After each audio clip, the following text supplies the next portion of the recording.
बहुजन विकास आघाडीचे अध्यक्ष हितेंद्र ठाकूर, नालासोपाराचे आमदार क्षितिश ठाकूर यांनी वसई विरार महापालिकेच्या महिला बालकल्याण विभागाअंतर्गत मागील 4 वर्षात अनेक योजना राबवल्यात। विधवा, परितक्त्या, अंध, अपंग, हुंडाबळी पीडित आणि निराधार महिलांना आधार देणाऱ्या या योजना आहेत। महिलांनी उत्पादित केलेल्या वस्तूंना बाजारपेठ मिळवून देणं, जिल्हा परिषद शाळेतील मुलांना शालेय वस्तू, क्रीडा साहित्य देणं अशा योजनांवर जास्त भर दिलाय। महिलांसाठी शासनाच्या अशा विविध योजना आहेत। त्याच्यामध्ये डायलिसिसचा उपचार घेणाऱ्या प्रत्येक व्यक्तीला म्हणजे पर उपचार 350 रुपये देण्यात येते।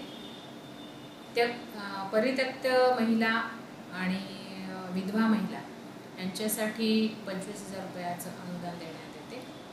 त्याचप्रमाणे अंध व अपंग मुली असतील त्यांच्या विवाहासाठी सुद्धा 25,000 रुपये देण्यात येते आणि ज्यांचे पालक अंध किंवा अपंग असतील त्यांच्या मुलींसाठी सुद्धा तिच्या विवाहासाठी 25,000 रुपयांचं अनुदान देण्यात येते। वसई विरार शहर महानगरपालिका महिला बालकल्याण समिती मार्फत महिला सक्षमीकरता महिला व बालकांच्या उपयोगी विविध योजना राबविण्यात येत असतात। यामध्ये प्रथम प्राधान्य आम्ही महिला बालकल्याण अंतर्गत विधवा परित्यक्त्या महिलांच्या मुलांच्या शिक्षणाकरता शैक्षणिक अर्थसहाय्य, त्यानंतर गतिमंद मतिमंद अंध अपंग यांना शैक्षणिक अर्थसहाय्य देतो।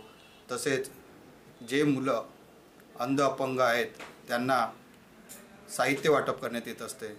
महापालिकेनं राबवलेल्या योजनांचा फायदा अनेक गरजू लाभार्थ्यांना झालाय। महिला, गरीब आणि गरजू विद्यार्थ्यांनी या योजनेचा लाभ घेतलाय। प्रणिता राऊत त्यांनी पण मला म्हणजे तिच्या जोडीला मैत्री त्यांनी पण खूप म्हणजे हे केलं। ते फिरत असतात प्रत्येकांचं कोणाचं काय प्रॉब्लेम आणि सगळ्या योजना त्यांच्यापर्यंत पोहोचत असतात। सीमाकडे, नितीनमुळे, प्रणिता राऊत दुसऱ्या आणि मग आम्हाला तिच्या लग्नासाठी परिस्थिती खूप अशी होती। तिच्या लग्नासाठी मला 25,000 रक्कम मिळाली, मला तो फायदा झाला। तिला शिक्षण 15वी दिलं, त्यानंतर लग्न जमलं। मी लोकांकडून कर्ज वगैरे काढून लग्न केलं। त्यानंतर महानगरपालिकेकडून मदत मिळाली मला 25,000 रुपये। ते मी अर्ध कर्ज त्यांचं फेडल्यानंतर मला खूप त्यांचं आभार मानते मी त्यांचं। मला वसई विरार महानगरपालिकेने महिला बालकल्याणमधून माझ्या मुलीच्या लग्नाकरता अर्थसहाय्य 25,000ची मदत दिलेली आहे। कारण मी कुठे काय बाहेर पडत नसतो, मी घरीच असतो आणि त्या 25,000मुळे मला खूप मदत मिळाल्यामुळे अर्थसहाय्य झालेलं आहे। वसई विरार महापालिकेच्या या योजनांचा समाजातल्या गरजू घटकाला फायदा होतोय। चांगल्या योजना असतील तर त्याचा सर्वसामान्य जनतेला कसा फायदा होतो हे या योजनांमधून दिसतंय। विजय गायकवाड, TV9 मराठी, वसई।